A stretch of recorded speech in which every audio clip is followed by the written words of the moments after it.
Hello everyone, welcome back to my YouTube channel. कल की polity की क्लास में हमने देखा था भारत का संवैधानिक इतिहास, और भारत के संवैधानिक इतिहास में हम पढ़ रहे थे रेगुलेटिंग एक्ट के बारे में। तो एक बार मैं ब्रीफली आपको बता देती हूँ कि रेगुलेटिंग एक्ट क्या था। तो रेगुलेटिंग एक्ट लाया गया था कंपनी की जो कमियां थी और कंपनी की जो आर्थिक स्थिति थी उसको देखकर एक्ट लाया गया था। ये एक्ट कब लाया गया था? 1773 में। और इस एक्ट की विशेषताएं क्या क्या थी? तो इस एक्ट के थ्रू 1774 में एक सुप्रीम कोर्ट बनाया गया। सुप्रीम कोर्ट का निर्माण किया गया था। सुप्रीम कोर्ट का निर्माण किया। और ये सुप्रीम कोर्ट कहाँ पर था? तो ये सुप्रीम कोर्ट कहाँ था? कलकत्ता में। कोलकाता में सुप्रीम कोर्ट कहाँ पर था? कोलकाता में। और इस सुप्रीम कोर्ट के जो मुख्य न्यायाधीश थे, चीफ जस्टिस को जो मुख्य न्यायाधीश थे वो कौन थे? पहले सर एलिजा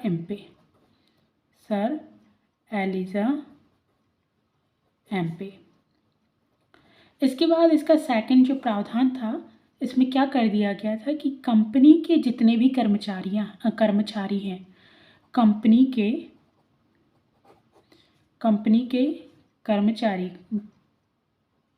कर्मचारियों को रिश्वत या डायरेक्टली नहीं बोल सकते रिश्वत, इसको बोल सकते हैं किसी भी प्रकार का गिफ्ट लेने पर मना कर दिया गया, लेने को प्रतिबंधित कर दिया गया।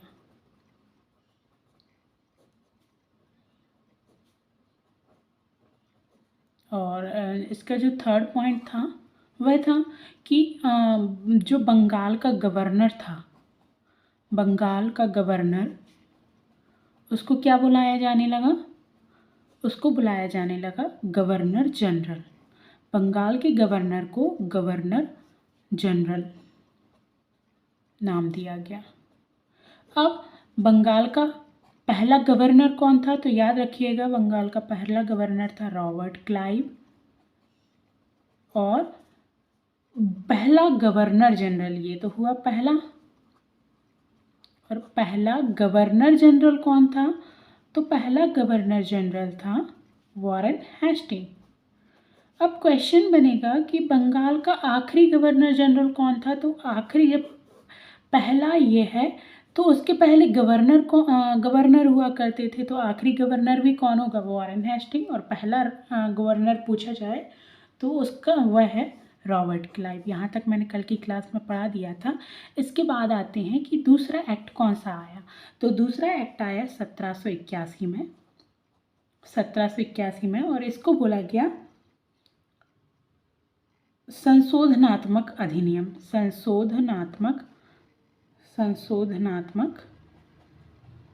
अधिनियम, या इसी को बोला गया अमेंडमेंट एक्ट। इसको क्या बोला गया? Amendment act. ये कब आया? 1781 में। अमेंडमेंट एक्ट क्यों लाया गया? तो सीधा हमें याद रखना है 1781 का जो अमेंडमेंट एक्ट है वो 1773 के अधिनियम की कमियों को पूरा करने के लिए लाया गया। अधिनियम की कमियों को पूरा करने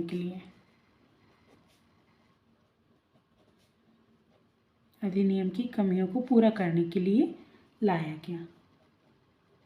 अब इसके बाद इसको एक नाम से और जाना जाता है इसी एक्ट के लिए, उसको बोला जाता है एक्ट ऑफ सेटलमेंट। कभी आपका क्वेश्चन बने कि एक्ट ऑफ सेटलमेंट कब लाया गया, तो 1781 में लाया गया। एक्ट ऑफ सेटलमेंट क्यों लाया गया? तो एक्ट ऑफ सेटलमेंट लाया गया रेगुलेटिंग एक्ट की कमियों को पूरा करने के लिए लाया गया। अब इस एक्ट में और कौन कौन सी कमियां थी जिनको पूरा किया गया? तो इस एक्ट में जो कमियां थी वो थी कलकत्ता की सरकार को बंगाल, बिहार और उड़ीसा के लिए कानून बनाने का अधिकार दे दिया गया। तो जो हमारा पूरा जो रेगुलेट कहाँ से हो रहा था, कंपनी कहाँ से रेगुलेट कर रही थी? तो वो कर रही थी बंगाल, और बंगाल के अंदर में ही क्या आता था? कलकत्ता। तो कलकत्ता में ही हमारा क्या था? सुप्रीम कोर्ट था। तो कलकत्ता की जो सरकार थी, कलकत्ता की सरकार को ही बंगाल और बिहार और उड़ीसा के लिए भी क्या बनाने को दे दिया गया? कानून, कि अब कलकत्ता ही क्या करेगी? बंगाल में, बिहार में और उड़ीसा में कानून को बनाएगी और उनको रेगुलेट करेगी। देन इसके बाद सेकंड काम क्या हुआ? तो सेकंड काम हुआ कंपनी के अधिकारी शासकीय रूप से किए गए अपने कार्य के लिए सर्वोच्च न्यायालय के कार्य क्षेत्र से बाहर रहेंगे। जो कंपनी के अधिकारी होंगे, अधिकारियों के लिए सुप्रीम कोर्ट से क्या रखा गया? बाहर।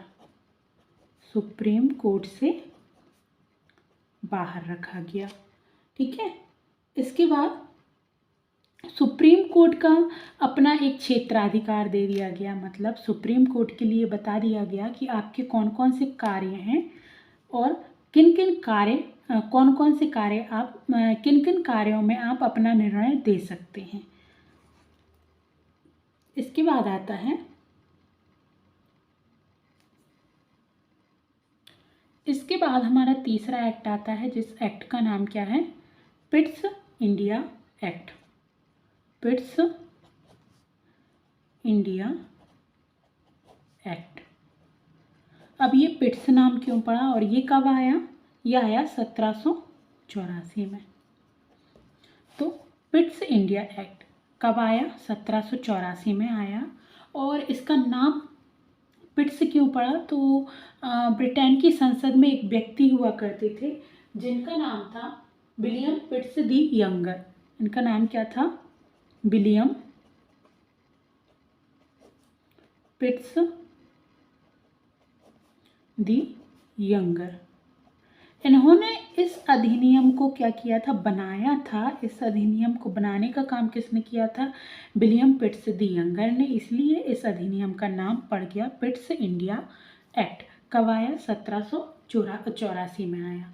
अब इस एक्ट में क्या हुआ? तो अभी हमने क्या पढ़ रहे थे? प्रशासनिक कार्य। तो प्रशासनिक कार्य को दो पार्ट में डिवाइड कर दिया। प्रशासनिक कार्य को एक बना दिया क्या? बोर्ड ऑफ कंट्रोल,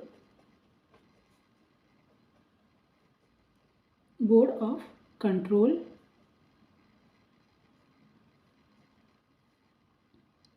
और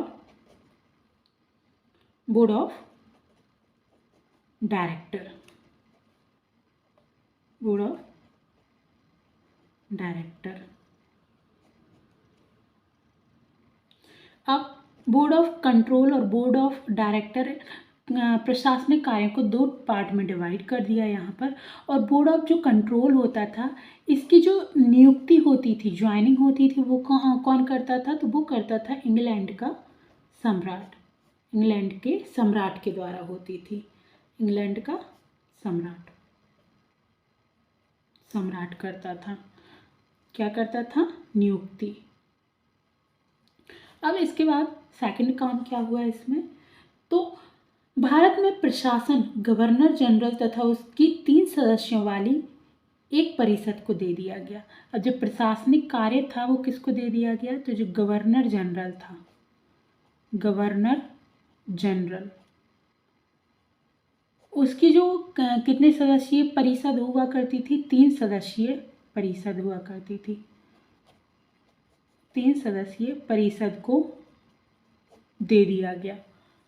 इसके अगला जो अधिनियम है वो है 1786 का अधिनियम। अब इस अधिनियम की क्या विशेषताएं थी, इस अधिनियम में क्या प्रावधान रखा गया, तो इस अधिनियम में सबसे पहले एक नियुक्ति की गई सर कॉर्नवालिस की।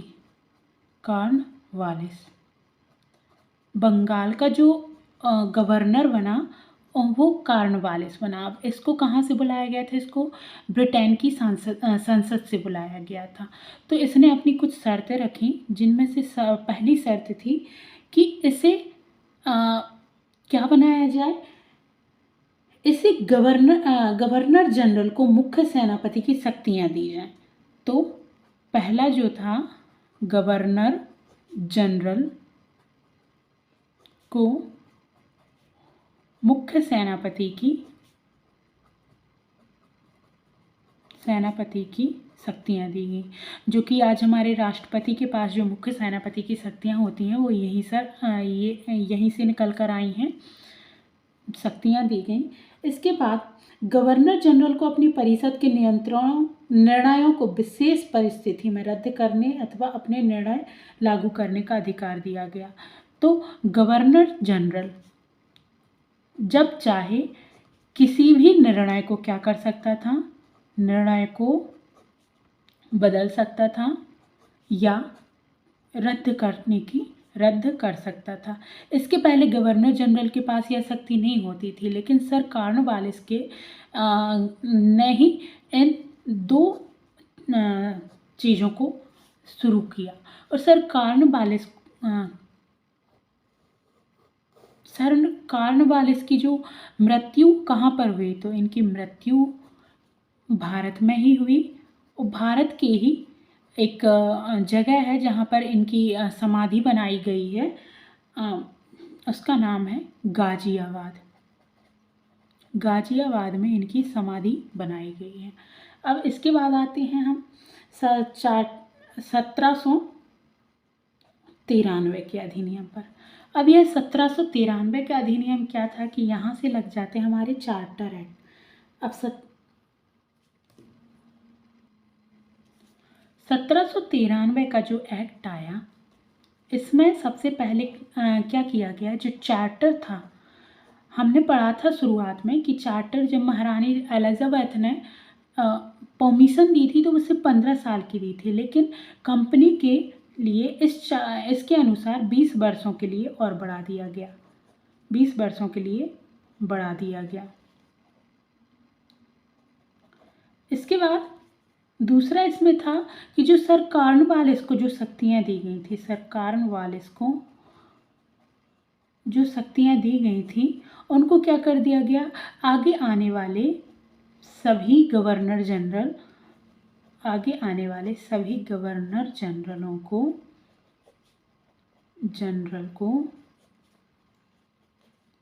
स्थायी कर दिया। मतलब कि अब हर गवर्नर जनरल क्या रहेगा, मुख्य सेनापति की शक्ति रहेगी उसके पास, और वह अपने निर्णयों को बदल सकता है और रद्द कर सकता है।